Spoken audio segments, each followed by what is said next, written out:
I'd like to thank the chairperson of the committee and all of the members for all of the work that they did. Very important work at an important time for this country. And also to thank the officials who helped them in that work and in compiling such a detailed and such a good report. There's just 4 points that I'd like to make on that report, if I may, Ken.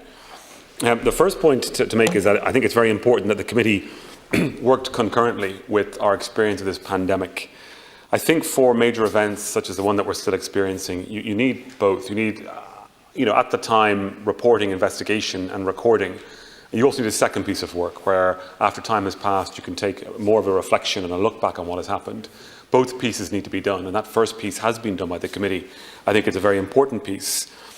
But perhaps as part of that first piece, just from my own experience, when we were on the banking inquiry, what I found quite interesting was the different recollections that key witnesses had, not just about key events that happened in the course of the banking inquiry and the bailout, but they couldn't remember the sequence of meetings, they couldn't remember who might have been present for certain decisions, they sometimes had a difference of memory on the decisions that were taken.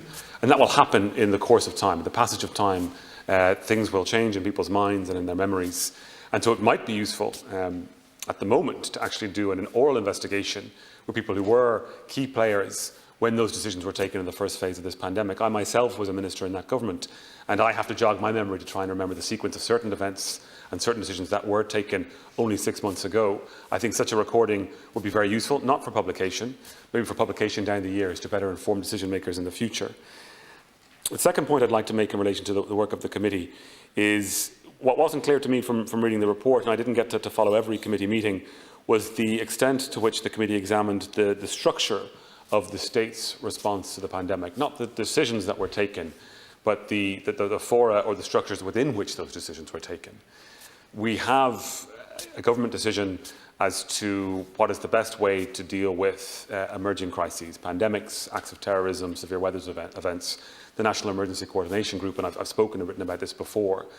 I think it would be worth an understanding now as to why we didn't go down the NECG model, which was the recommended model, which was the, if you like, tried and tested model, and went with a different model for making decisions. I think, by the way, it's not a criticism on what we did at the time. I think actually the decision-making process worked well at the time. But it would be useful to know why we didn't go with the prepared response, if you like. And it would be useful to ask, would that response be a better structure now for future decisions that have to be taken? I think that would be a good piece of work to do.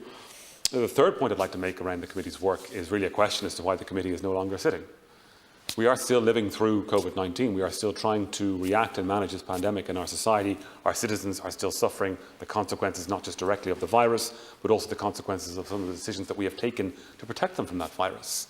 So why wasn't the committee sitting, for example, when the government introduced the new 5-level structure for dealing with the pandemic, so that it could have a proper, detailed look at that level of structure? Why isn't the committee sitting now so that it can do a proper examination of potential alternatives to how we would manage COVID into 2021? Why isn't it doing some of the heavy lifting that needs to be done in terms of preparing ourselves for what we hope will be a freer life post-level 5 lockdown? So, I understand the committee did a very important piece of work. It reported on that work in a very timely manner, which I think is excellent. But I think that there's no reason why the committee shouldn't still be sitting and people working and asking some of these questions again, to go back to my earlier point, concurrently as we experience this pandemic. So we have that at the time on the record, reporting and investigation. And the final point I'd like to make is in relation to one or two of the recommendations that are there in the report. Some of them refer and make reference to the Inquiries Act or making an inquiry under the Inquiries Act.